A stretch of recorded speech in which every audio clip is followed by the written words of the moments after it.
Good morning class. कैसे हैं सब? आशा करती हूँ सब बहुत अच्छे से होंगे, अपनी पढ़ाई भी बहुत अच्छे से कर रहे होंगे और अपना ध्यान भी बहुत अच्छे से रख रहे होंगे। बच्चों, आज हिंदी व्याकरण की कक्षा में क्या पढ़ेंगे? चलिए पढ़ने से पहले कुछ शब्दों को पढ़ते हैं हम, ठीक है? यहाँ पे लिखा है लड़का। तो लड़का शब्द से आपको किस जाति का बोध हो रहा है? स्त्री जाति या पुरुष जाति का? यहाँ पे आपको लड़का से किस जाति का बोध हो रहा है? पुरुष जाति का। मोहन, मोहन शब्द से आपको किस जाति का बोध हो रहा है? पुरुष जाति का। फिर पंखा, पंखा शब्द से किस जाति का बोध हो रहा है? पुरुष जाति का। फिर मोर, मोर शब्द से भी किस जाति का बोध हो रहा है? पुरुष जाति का। तो यानी कि इन सब शब्दों से आपको किस जाति का बोध हुआ? पुरुष जाति।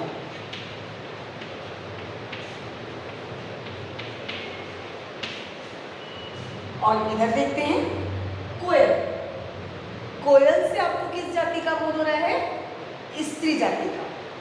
नदी, नदी से भी आपको क्या लग रहा है? ये कौन है? स्त्रीलिंग है। रीमा, रीमा से भी आपको किस जाति का बोध हो रहा है? स्त्री जाति। फिर माताजी, माताजी जी से भी आपको किस जाति का बोध हो रहा है? स्त्री जाति का। यानी कि इन सब शब्दों से आपको क्या बोध हो रहा है? स्त्री जाति। तो ये सब क्या है? कैसे शब्द हैं? सब संज्ञा शब्द है ना? लड़का, मोहन, पंखा, कोयल, नदी, है ना?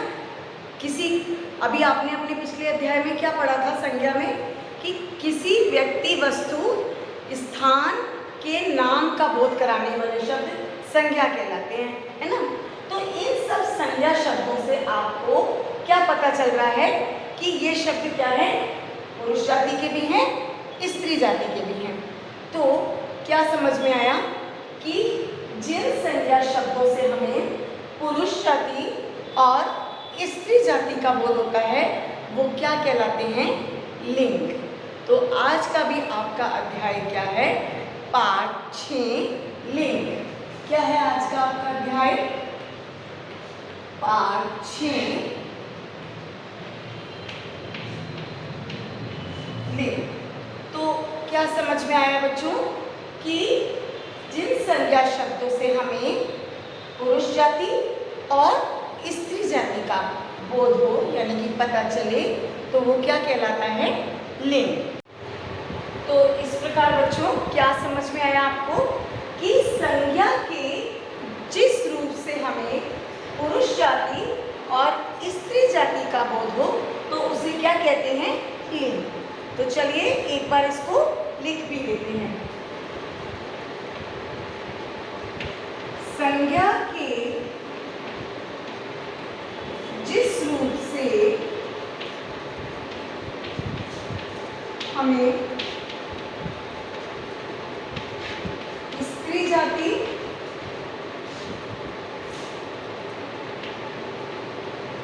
और पुरुष जाति का बोध होता है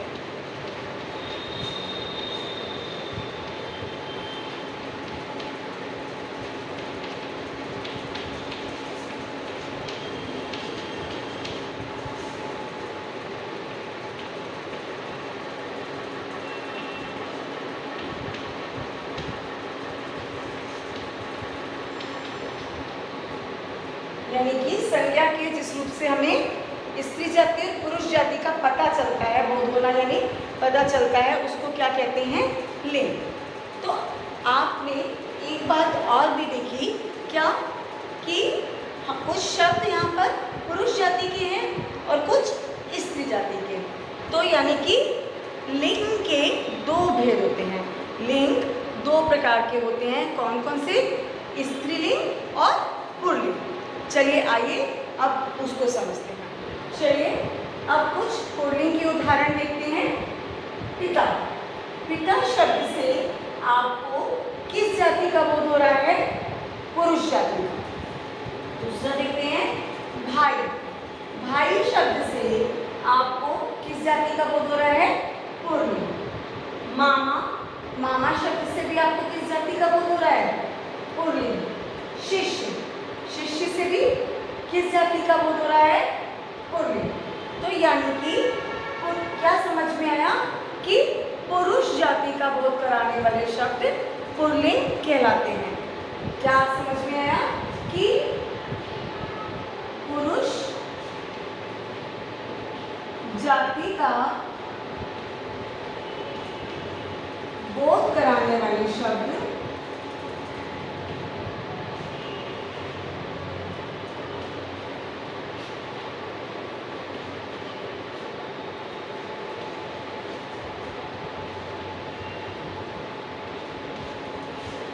पुल्लिंग कहलाते हैं।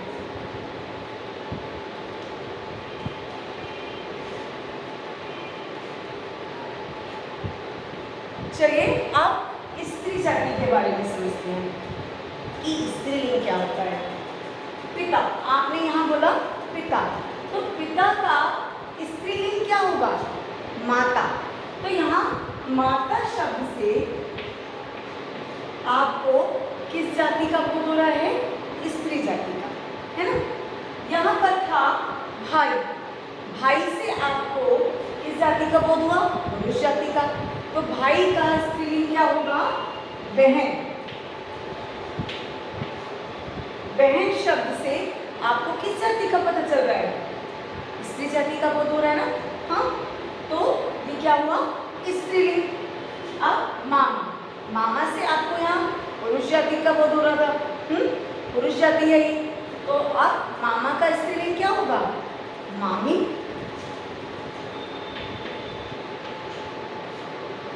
फिर है शिष्य, शिष्य यहाँ पुरुष जाति का बोध हो रहा है, तो शिष्य का स्त्रीलिंग क्या होगा?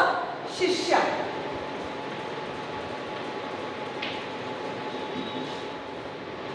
माता, बहन, मामी, शिष्या, इन शब्द से आपको स्त्री जाति का बोध हो रहा है, यानी कि क्या है? सब स्त्रीलिंग।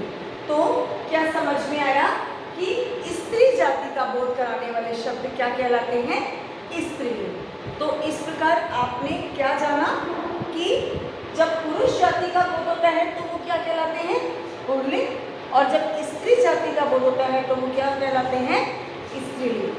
बच्चों, कुछ शब्द ऐसे भी होते हैं जो पुल्लिंग और स्त्रीलिंग में समान बने रहते हैं, परंतु उनकी क्रिया से हम पता लगाते हैं कि वो पुल्लिंग है या स्त्रीलिंग है। आइए कुछ ऐसे शब्दों को भी समझते हैं, जैसे राष्ट्रपति। अब आपने यहाँ लिखा कि राष्ट्रपति आए, तो यहाँ पर आपको क्या पता चल रहा है कि ये पुल्लिंग है। अब हमने कहा इसका स्त्रीलिंग बनाइए, तो आप राष्ट्रपति का राष्ट्रपत्नी तो नहीं कर देंगे ना, तो क्या करेंगे कि राष्ट्रपति आई, है ना। तो यहाँ इस क्रिया शब्द से हमें पता चल रहा है कि ये शब्द पुल्लिंग है कि स्त्रीलिंग है। ठीक, तो क्रिया शब्दों से भी हम जानते हैं कि पुल्लिंग है या स्त्रीलिंग। ऐसे ही प्रधानमंत्री, तो क्या लिखेंगे? प्रधानमंत्री आए।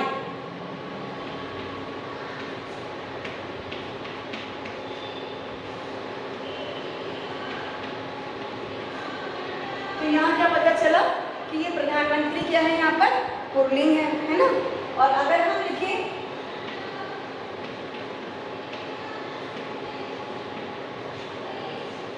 प्रधानमंत्री आई, तो हमें पता चल रहा है यहाँ स्त्रीलिंग है। तो इस प्रकार हम क्रिया शब्दों से इनको पता लगा सकते हैं कि ये पुल्लिंग है या स्त्रीलिंग। लेकिन जैसे प्रधानमंत्री, राष्ट्रपति, प्रोफेसर, इंजीनियर, डॉक्टर, हाँ, ये कुछ ऐसे पदवी सूचक शब्द हैं जो क्रिया, जो स्त्रीलिंग और पुल्लिंग में समान बने रहते हैं, और इनकी क्रिया से हम पता लगाते हैं कि ये पुल्लिंग है या स्त्रीलिंग। अच्छा बच्चों, एक बात और समझते हैं कि हम क्रिया से भी लिंग का पता चलता है। कैसे? चलिए कुछ उदाहरणों को और समझते हैं। जैसे माता जी खाना बना रही हैं, तो यहाँ पर आपको क्रिया से भी पता चलता है कि यहाँ पर किस जाति का प्रयोग हुआ है। तो यहाँ पर स्त्री जाति का प्रयोग हुआ है ना। क्रिया यहाँ पर क्या है? स्त्री जाति की है, बना रही है। तो यहाँ पर ये क्या हुआ? स्त्रीलिंग। फिर लड़का पढ़ रहा है, तो यहाँ पर आपको किस जाति का बोध हो रहा है? रहा है, यानी कि ये क्रिया क्या है? पुरुष, है ना। तो यहाँ पर क्या है? ये पुरुष जाति का प्रयोग हुआ है, लड़का। ठीक। नेक्स्ट है कोयल गा रही है, तो यहाँ क्रिया से पता चल रहा है आपको कि ये यहाँ पर स्त्री जाति का बोध हो रहा है ना। तो ये क्या हुआ? स्त्रीलिंग। कोयल क्या है? स्त्रीलिंग। धोबी कपड़े धो रहा है, तो यहाँ रहा है से क्रिया से ही पता चल रहा है कि यहाँ पे पुरुष जाति का प्रयोग हुआ है। तो धोबी क्या है यहाँ पर? पुरुष जाति। फिर पंखा चल रहा है, तो यहाँ पे भी क्रिया से आपको पता चल रहा है कि यहाँ पर क्या है? पुरुष जाति। तो इस प्रकार हम क्रिया से भी जब पता लगा लेते हैं कि वह शब्द क्या है, हमारा पुरुष जाति है या स्त्री जाति है। तो समझ में आ गया बच्चों आपको कि लिंग किसे कहते हैं, लिंग के कितने प्रकार होते हैं, और हम क्रिया से भी लिंग का पता लगा लेते हैं कि वह पुरुष जाति है या स्त्री जाति है। तो अब आपको इस अध्याय को बहुत अच्छे से पढ़ना है। धन्यवाद।